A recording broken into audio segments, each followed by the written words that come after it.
City of Stevens Point Personnel Committee meeting, recorded October 9, 2023. Personnel Committee is called to order at 6:08. Manager Brash, would you call the roll for us? Sure. Alder Shore. Here. Sam Lang. Here. Alder Plisance. Here. Alder Burr. Here. We have a quorum.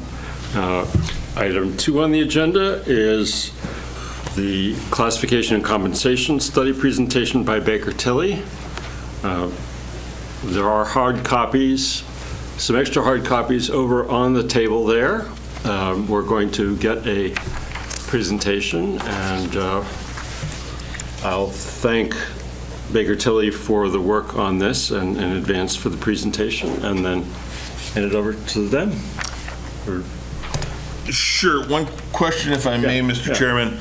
Allison, or Alderperson Burr, I have 920604. Is that you?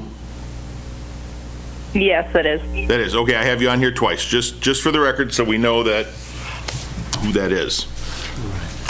Yeah, sorry, my laptop's kind of weird. Completely okay. Sarah, it's my understanding that you want me to give you permission to share the screen, so you're going to run this? Yes, please. Thank you. You have to, don't get off unless you return host to me, please, because otherwise we're messed up for the rest of the night. Sure. All right. You have the floor. Well, thank you, everybody. My name is Sarah Town. I'm the consulting manager with the classification and compensation team here at Baker Tilly. Do have our presentation up. Everybody's able to see that all right? Yep. Perfect. So I am excited tonight to be able to present the results from our classification and compensation study. Tonight, we're going to walk through our entire project methodology, as well as the project results from the internal equity and the job evaluation, the external equity, really diving into what those market results are telling us, and then how we use both sets of that data to develop new pay plan, and ultimately what our recommendations are. So we worked through a 5-phase process with the city, starting with data collection. We had project planning meetings to discuss the goals of the study and really the current challenges experienced by the existing system. We had a fairly large data request, which included the current pay structures, job descriptions, a pretty large census file with the names of employees that we were working for as part of this study. Using those existing job descriptions, some of those were updated, and we went through our second phase, which is position review. Using those job descriptions, we reviewed titles, making adjustments for changes, making sure that the work is appropriately reflective, and that that title is reflective of the work being done, as well as applying our entire job evaluation system called SAFE, and I'll get into a little bit of what that looks like. Next, we went into the market assessment, which was our collection of base pay information from the public peer organizations and an analysis of current market conditions. Then we also used both of that data, the position review, job evaluation, and the market assessment to make recommendations for pay plan adjustments. We worked through that with directors, ultimately finalizing on grade assignments, and then prepared a few implementation calculations. We're here just in our last phase of the process, wrapping up with the final report, presentations as necessary, but one of our most critical aspects of project completion is turning all documentation over to the city so they are able to maintain the classification and compensation system moving forward. They can score positions accordingly based on SAFE, and continue to grow the organization. So a little bit more about that data collection phase. Really, we're wanting to collect as much data as we can, including organizational charts, just an understanding of current conditions in the city. And then we initially reviewed those job descriptions, the existing and the updated job descriptions. So we're able to do our classification review. We reviewed position titles, making recommendations as necessary to ensure that titles, again, reflected the nature of work being performed. So we are able to actually do this before we go into market, so we have a full understanding of the positions that we're using in our analysis. In our classification review, or our job evaluation system, we applied our point factor job evaluation tool called SAFE. It stands for the Systematic Analysis Factor Evaluation. What makes us unique here at Baker Tilly is we have our own job evaluation tool. It's specifically designed by compensation professionals to measure the internal value of local government jobs. That's all we work with here at Baker Tilly, so we wanted a tool and needed a tool that was appropriately assessing local government jobs. It allows for really just this consistent and equitable, defensible means of establishing the hierarchy of jobs already valued within the organization. It is compliant with the Equal Pay Act, and it is based off of these 9 compensable factors. So the typical ones like education and experience, but we're also looking at the level of work, meaning the difficulty of work being performed, human relations, so the type and level of people that you're interacting with on a regular basis, the physical demands of the position, the working conditions or those environmental exposures, whether or not the position has independence and autonomy and discretion to make decisions and act upon those decisions, what the impact of those actions are on the organization as a whole, and then whether or not that position has supervisory responsibility. So we look at the type and level of supervision exercised. And what this allows us to do is give every position in the organization a total score.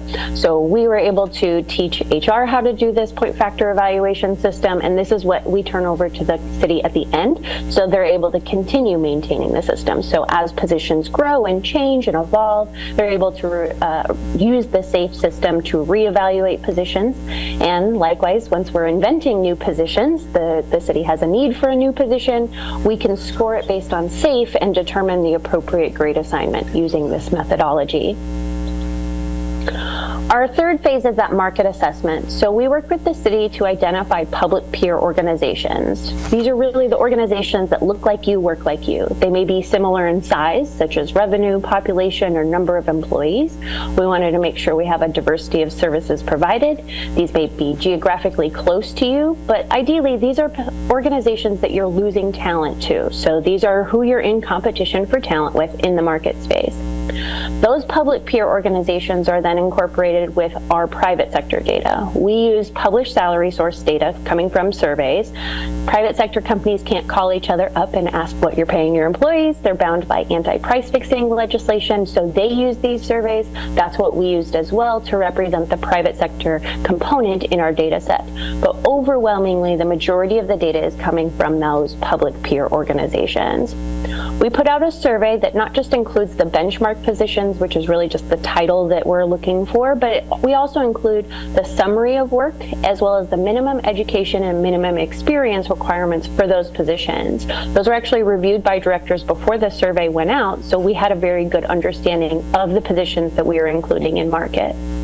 Once we get all of that data back, we do some data adjustments. So something like work week. If another organization is on a 37.5 work week, we want to make sure that it's annualized appropriately, again, to be an apples to apples comparison to Stephen's point. We may age the data if it's not for the current fiscal year. And one of the main data adjustments that we do is cost of labor differentials. And I'll explain a little bit more of what that looks like. It's not the same thing as cost of living. It is influenced by cost of living, but it is a different application to the data. We have a pretty rigorous quality control process. We want to make sure that we have a significant number of matches as well as quality matches. So we require at least 3 matches for each position to determine a market value. Kind of hard to say this is the market when you only have one value. So we require at least 3 matches to calculate a market value. And then we also require a good match, meaning a 75% overlap in the major duties and responsibilities to be considered that good match. Most importantly, though, the data is not weighted. So no one peer is given preference over another. We're not having one peer drive the data in any significant direction. We are looking at on aggregate in the averages.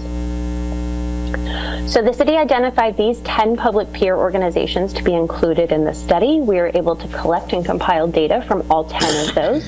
And then we used 6 published surveys. 3 of those, 14, 15, and 16, are there to represent the private sector. 11, 12, and 13 were added at the request of the city, but we're then using 14, 15, meaning Comp Analyst, the Bureau of Labor Statistics, and the Economic Research Institute, really to represent the private sector data here. a little bit more about the cost of labor differential that I mentioned. So most folks understand and know cost of living. It's a measurement of goods and services in a given area. It's why gas prices go up or egg prices are high in the grocery store. It's usually tied to the consumer price index and CPI, and it is very variable. So when inflation is high, CPI and cost of living goes up. But as the economy settles and things get back into account, it's a really variable index to tie compensation to. We use cost of labor, and that is impacted by cost of living, mainly because there's a premium placed on employee salaries when there is a high supply and demand of labor. But what it allows us to do is drill into a specific geographic area and understand what is the rate of unemployment area in that area, the number of qualified laborers to fill vacant positions, and what is the amount of compensation being paid in that area. So we actually use the Economic Research Institute. They have a geographic assessor tool, utilizes figures from the Bureau of Labor Statistics, and again, it allows us to drill into a specific location. In this case, Stevens Point. You can see there at the top, the cost of living in Stevens Point is 92.1. That's based off of a scale of 100, the United States average being 100. So Stevens Point's cost of labor is just a little bit less than the United States national average. We use that same indicator for each of the peer organizations, and then you can see in that far right column the difference in percentage that we adjust their data by. So an example here is we're looking at West Bend. We're adjusting West Bend's data down by 8.9% because their cost of labor is 101, much higher than Stevens Point. We adjust it down to match Stevens Point, so it's again an apples to apples comparison. We're taking that premium placed on locations that have a higher cost of labor out of the equation, making everything very uniform. These are our results from the market assessment. In total, we included 80 positions as benchmark positions. We also had done previously a market assessment of the city's utilities positions earlier this year. Those were presented to council at the time. We did use those results when we incorporated them into the analysis of a pay plan development phase. But overall here for the market assessment is all positions not including utilities. Of those 80 positions that were included in market, 5 had insufficient data, meaning they had less than 3 matches. They didn't meet our threshold. And so a market value is not calculated. So where positions do not have a market value, we have some additional considerations for appropriate grade placement. We can look at where positions are currently grouped together on the existing pay plan, looking at internal equity, but then we can also look at the results of job evaluation. The job evaluation scores were appropriately applied to all positions in the organization. So we have some other points of data to find the appropriate grade placement, even when we don't have available market data. But the study yielded market results for 94% of the city's benchmark positions. Best practices say we need to calculate market values for at least 50% of the city's positions to adjust pay structures to new market conditions. We're well above that threshold here at 94%. Again, strong market data that is coming through here. So we prepared a couple of reports looking at the average minimum, midpoint, and maximum for each of those 75 positions where we have sufficient data. We did do a comparison of the city's current midpoints in comparison to the market average midpoint. We focus on midpoints because that is when somebody is typically the market value for the position. When somebody is fully proficient in the role, ideally they're paid at the market value or that midpoint. While we want to make sure that minimums are competitive, we want to make sure that we're looking and having minimums that are competitive to bring talent and attract and recruit talented workers to Stevens Point. We also want to make sure that current and existing employees are reaching and approaching that market value for their positions when they are fully proficient. So that's why we focus on midpoint here. We also looked at a couple of different thresholds, 5% above, 5% below, just prepared in consideration so we can determine a compensation philosophy for Stevens Point. We already had a bit of an established compensation philosophy. We want to lead market, and so being able to have some different thresholds for what that looks like, we're prepared to ultimately guide our conversation. A little bit more about those results. So again, we looked at those positions and prepared the average, minimum, midpoint, and maximum. On average, those positions had 5.2 matches on average. About a quarter of the data actually had 8 or more matches. Again, strong data that we're looking at here in market results. We did look at the current structure, so we did a comparison of minimums, midpoints, and maximums, and the overall results here, the city's minimums are actually 3.9% ahead of market minimums. That could be a function of the current structure not utilizing step 1, but utilizing step 2, but you're leading market on the minimums. It's then when we get up into the pay structure, the midpoints and maximums, where we see that lag behind. So the results from market, the city's midpoints are currently 1.2% market at the midpoints and 5.3% behind market at the maximums. This is, again, for all of the positions that we included in this second results of the market assessment. Utilities was not included in this component. But we did bring utilities back into the conversation and use both sets of data, the job evaluation scores and all of the market data, to make our recommendations for pay plan adjustments, updates, and shifts. So what we're looking at here is we initially started with what's working about the existing structure. What do we like about the existing structure, and finding some pain points, what's not working. So we're able to make some recommendations. The city currently utilizes one pay structure for all employees. Given your size, that makes a lot of sense. As the organization continues to grow, we may consider some alternatives here, but it's really not the time for it. So we're recommending the adoption of a new pay plan, but really keeping that existing structure intact. So this is the existing structure that the city has. It's based off of 22 grades, 16 of which are currently in use. So we start here in grade E and go up from there. And then it's based off of 11 steps. So again, those are 10 in use. We currently don't use step 1 in the current structure. We do look at a pretty consistent 31% range spread. That's that distance from minimum to maximum, and finding that control point in step 6. That's our midpoint. And there's a consistent 2.75% between each step. So each year, as employees continue their tenure with the organization, they receive a 2.75% increase to the next step. There is, however, a varying midpoint differential here as 6%. That's the difference between midpoint to midpoint as you move up the pay structure. In some cases, it's a little bit high, it's a little bit less, but on average, about a 6%. This is what we're recommending. This is the proposed general pay plan. Again, looks very similar, but we have modified and made some changes. Here, we have 20 grades where they're all in use, and still the 11-step plan, but all in use as well. We're utilizing the full range here of the new structure. Having that average 6-point midpoint differential, a consistent 2.75% increase between steps. What we've done here, though, is align the midpoints, or align this pay structure to 103% of those market values at the midpoint. So we want to take a lead market mentality or compensation philosophy with the city. So we're continuing that here by being just a little bit above the current market midpoints.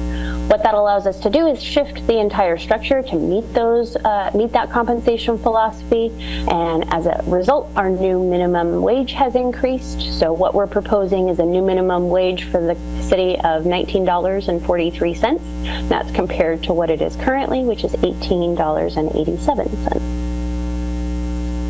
How we figure all of this out is through a regression analysis, a little bit more math. Here, what you'll see is our regression analysis. This is showing along the bottom those SAFE, or those job evaluation scores, as well as then on the y-axis, we have the market values. So each of these blue dots represents a position in Stevens Point, where the intersection lies between market values and job evaluation scores. The dark blue line in the middle is actually our line of best fit, or the regression analysis.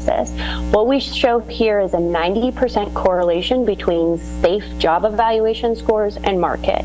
What this is also going to show us is that you can continue using SAFE to score positions. They're aligning with market. That's a really good system for the city to continue to use to score positions appropriately. The dotted lines now, as well as that teal line in the middle, is the proposed pay structure. So that's what we've developed and what we've managed to shift the existing structure in certain ways to align with those market values. You can see that teal line and that dark blue line, again, kind of running right parallel with each other, aligning at the midpoints. We want to make sure that the structure is aligning to those new market values.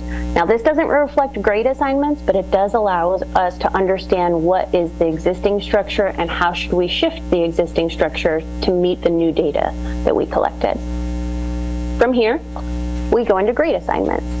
So we're looking at a variety of factors to place the positions in the appropriate grade. Things that were considered were internal equity, or those job evaluation scores, the external equity, or those market midpoints. We did look at existing equity, so the current midpoints and grade groupings, if positions were needed to stick together for internal equity, or if there was some other consideration there for separating them. That was one of our considerations.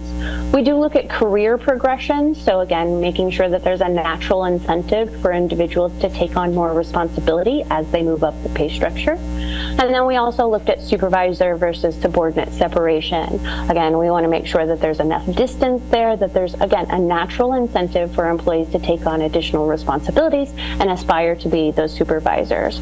We also have all of the positions in one pay structure, so we needed to make sure that there's an appropriate distance between those exempt positions and the non-exempt positions. If people are willing to give up their overtime to take an exempt position, that exempt position needs to be enticing enough in terms of the salary structure to do that naturally. You don't have to have any other application or any other incentive programs there to have employees take on that additional responsibility. Though some things were not considered. So we're, again, just looking here at the position, not the person in the position. We are separating those out. We're not looking at the longevity of the individual, the performance of the individual, as well as their existing salary. What we're looking at is the existing structure and adjusting that to the new market values. And then again, looking at the appropriate grade placement. So the preliminary grade assignments were reviewed by the city's project team, again, just to kind of ensure that they were assigned to the correct grade, address any outliers, and then we reviewed this with city leadership. So we had some additional information provided to us during those evaluations, but ultimately all of the directors agreed on the grade placement here and signed off. That was when we now can start to consider where individuals fall once we have those grade assignments finalized. And that allows us to understand the implementation calculations, where individuals' current salaries are in comparison to the new recommendations. So our calculations are based on base pay only, and broad Baker-Tilly philosophy is we will never recommend a pay decrease for any employee as a result of a study. I didn't get in the business of taking money away from local government employees. So again, that's just a Baker-Tilly philosophy is we will never recommend a pay decrease for any employee. So these implementation scenarios that we developed had that philosophy in mind. The first implementation scenario is looking at where individual salaries fall in comparison to the recommendations. So our first move is employees that are below the new minimum would move to the new minimum, and then employees that are looking at their current step are then moved to the closest step in the proposed pay plan to their existing salary. If that new step was less than their existing salary, they would instead move to the next step, resulting in an increase. Again, not taking money away from employees here. We want to ensure that there is at least a closest step and making sure that everybody is on the appropriate step given their existing salary. Option 2 is an extension of option 1. Employees below the minimum would move to the new minimum, and then eligible employees would move to the next step closest in the proposed pay plan. This results again in another increase, but what this allows us to do is account for any potential step adjustments in the future. So for example, if some employees are expected to receive a step increase on January 1st, this is the implementation scenario that is taking that next step increase into account. And And then the third option that we prepared here is just to kind of see what it looks like. Ultimately not decided to move forward with this with the administration, but this is one of the options that we had prepared. Employees would move to the same step they are currently on in the proposed pay plan without a decrease. But because we've adjusted those grade assignments, looking at market values and the new job evaluation scores, the same step is not exactly the same thing as this existing or this new pay structure. So ultimately this option 3 was not chosen. Overall, our recommendations and where we go from here, we're going to really encourage and urge the City of Stevens Point to adopt the new step and grade pay plan for all positions, adopting the proposed grade assignments that were established with feedback from the city's department heads, and then approve an implementation scenario that addresses the city's compensation philosophy, it meets your business goals, and one that is really fiscally attainable and sustainable. The plan that we have developed is not just good for here in 2023, but can extend the longevity of the organization. As long as you're making consistent updates to that, you should be in good shape to maintain this existing structure for many years to come. Which is why we then have our biggest recommendation, which is just to continue efforts like this to maintain the classification and compensation system, routinely review job descriptions and market conditions, need to adjust the pay structure and those salaries annually to keep pace with market. You want to continue having a lead market mentality, you need to adjust those pay structures to keep pace with market. And then adopting merit or general increases annually to reward employees, ensure advancement through those assigned pay ranges. The city is already doing an excellent job of this as moving people through the step plan and determining the appropriate step. So I imagine that you guys will continue to do a great job moving forward with that. So that is all I have. I'm happy to answer any questions anybody has about our process, and then let me know what you need. Thank you very much, Ms. Town. That's very helpful and quite clear. Let me start by turning to other committee members to see any questions. Not seeing any here. Alder Burr, any questions? I guess before opening. Nope. Yes. No. No.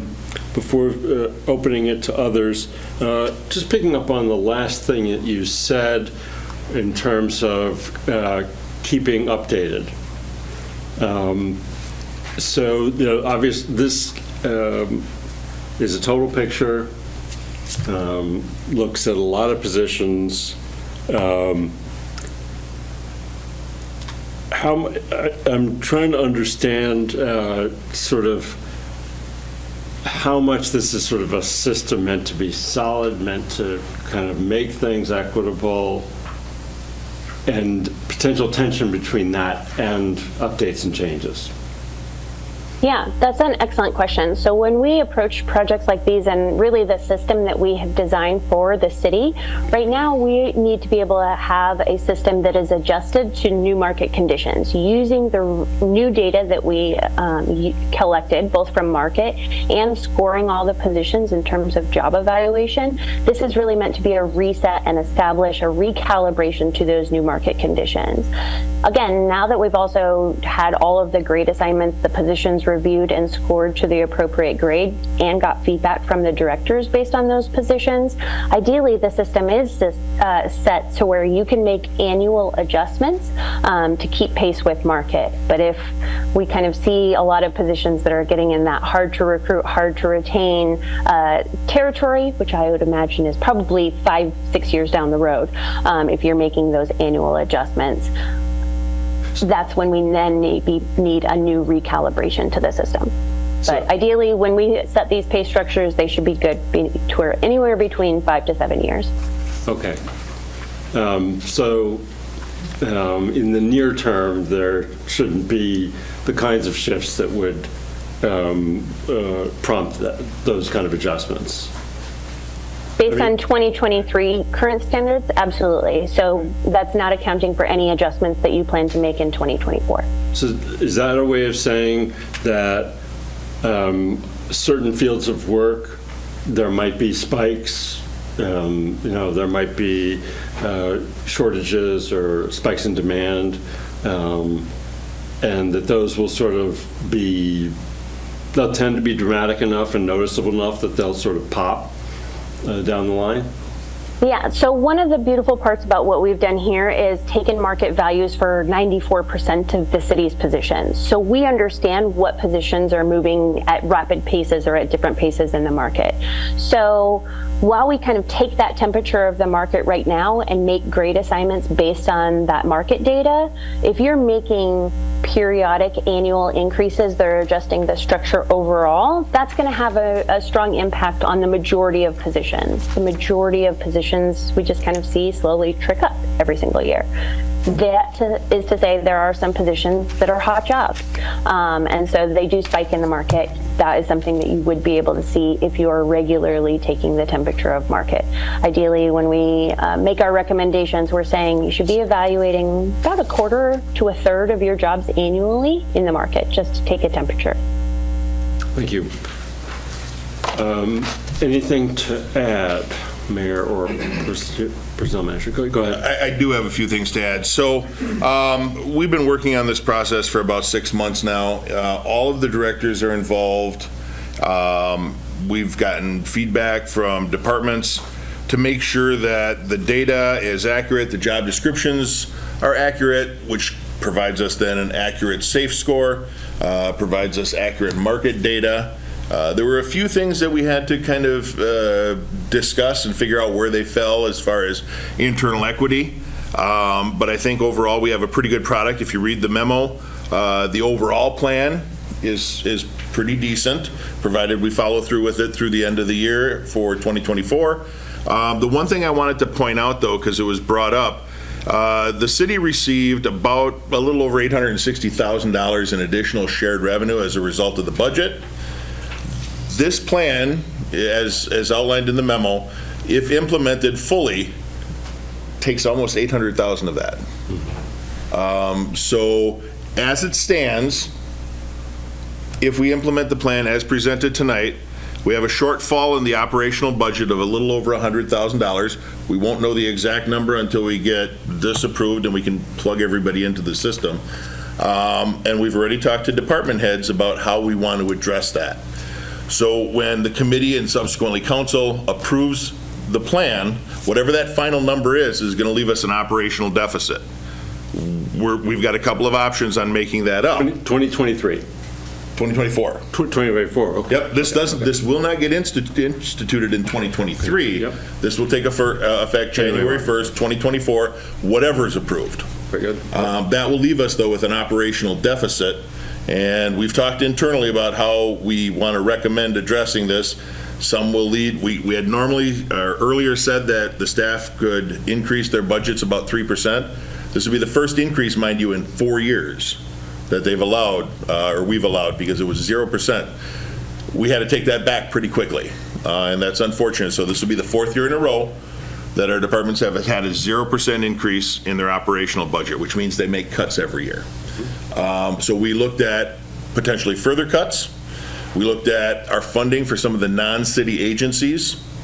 And that there's the possibility of people not being able to, or us not being able to afford all of the employees we have. As I said, right now we're over $100,000 short. But we'll get that number for you. If this is approved, we'll have a final number for you, hopefully by council next week, to give you an idea of what that is. But I want to thank everybody that was involved, because this is not a fun process, never is. I think a few people have been involved in a couple of these, and it's always challenging, but we tried to maintain as much as we could on data and not the gut. I feel this, I think this, trying to rely on the data, and Sarah has been able to keep all of us on the kind of that path with that focus. So we really owe a lot of thanks to Sarah for working with us, and your department heads for dealing with this literally daily. Thanks. Speak for yourself, Mike, there. I'll say I love this work. I thoroughly have enjoyed my work with the city, so I'm happy to play in data and make recommendations on pay structure. You're the only one who has anytime you guys need me. Okay. And I would challenge that. Fun for you, misery for everyone else. Right, anything else? Not time to talk about 2025, I suppose. Talking about not fun. We should probably stick with this for now. All right, and anything else? Echo the thanks to the department heads for their involvement in this, as always, to make sure that we have something that works for everyone. Podium is open, nobody's moving. Mr. Chairman, I would ask that we just clarify, if there's anyone in the audience that has comments or questions, now is the time to ask. Still nobody's moving. And nobody, I guess, the two people on Zoom, neither? Please. With your name and address for the record. David Wychuk, 3333 Minnesota Avenue. I also work for Streets Department. We were kind of reviewing this, and we noticed that there was some changes in what we were originally shown in regards to street maintenance workers, solid waste recycling, and then our streets operators. Historically, the operators have always been a step up from the laborers. Under this plan, it shows that we are now the same. Is that in fact true under this plan? Do you want to take that, Sarah? I can, sure. So that is correct. So Okay. we knew that historically that the street maintenance workers then to lead into an operator was a promotion position. However, looking at the market data and kind of assessing that job evaluation as well, we're proposing and recommending that they are currently in the same grade, using some of the policies to then make that differentiation between the two as still a promotion opportunity. Okay. All right. Thank you. Yeah. So we assume that that is supported by the comparisons to the peer communities. Correct. And that was also reviewed by directors. So that was a director sign off and making that tough call. I suppose that goes to our, leads us to our next item, which is. Well, Yep. let's, Go ahead. one more thing here. Yes. Just for clarification, because I know there were some questions about it, if I may. Please. It's not just the safe score. It's not just market data. There were multiple components that went into the evaluation of every position. Some are more solid than others, as Sarah said. Some we only had 4 or 5 matches, some we had 10 matches. So the data is more solid for the ones you have more matches on, obviously, but we have, there are some relatively unique positions in the city, and we had to make sure that those were adequately addressed. And I think they did that. And Sarah, overall, because I know we've got some represented employees, and one may be coming to the lectern, overall, the pay plan increased about 3%. Is that correct? That is correct. That's Again, we're kind of right? using that regression analysis to align our proposal to new market conditions. Okay, thank you. So echoing, the safe scores is more of the internal. It's the examination of what goes into the position, education level, et cetera, et cetera, et cetera. Whereas, and then there's the peer comparison is the look externally. Do I have that basically about? Okay. Please. I didn't plan on speaking, so I don't have anything prepared, but I'm Brian Brooks. I'm a city resident, and for those that do know, I'm former alderman, 10th District. I actually want to commend the fact that you guys do take a look at study like this and ensure that your employees, which of course are the #1 asset to the city and the functionality of the city, if it's not for the employees and the work they do and the dedication they have to the city, you don't get the job done. And I guess I just want to add that it looks like overwhelmingly it appeared that there were some discrepancies. We found ourselves a little lower in some areas that needed to be readjusted to make us competitive, as you put it. And I appreciate that, because it's the one thing you don't want to do is train your employees. You want to maintain good employees. You don't want them leaving for another another community or whatnot. I guess I just wanted to comment that while we're currently in bargaining, so I'm not going to discuss any of those things for the Stevens Point Police Department. We kind of find ourselves in a similar situation, and where we have comparables. You guys used your comparables with job titles, different cities, and we have found the same kind of pattern where we're not quite to the market. And I'm hoping to get the support of the city, the Common Council, that as we move along and we try to negotiate our contract, that we too are considered to try to get us back to a competitive or medium level of comparable salaries. So I thank you very much. Thank you for making that point. And also without reference to collective bargaining, in which we aren't involved until the very end, the general point about the orientation of this council, implicit in what the mayor was saying about the budget squeeze, is we have very much prioritized compensation and retention of our workforce, totally in recognition of how dependent we are on our workers and how important that is. And with the result of the squeezing of every other type of expenditure, as the department heads know too well. Any other comments? Please go ahead.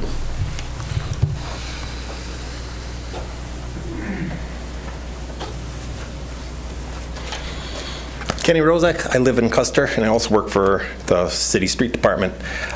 Quick question is, when was the last time we had a wage study done, Mike? Do you remember? Guess.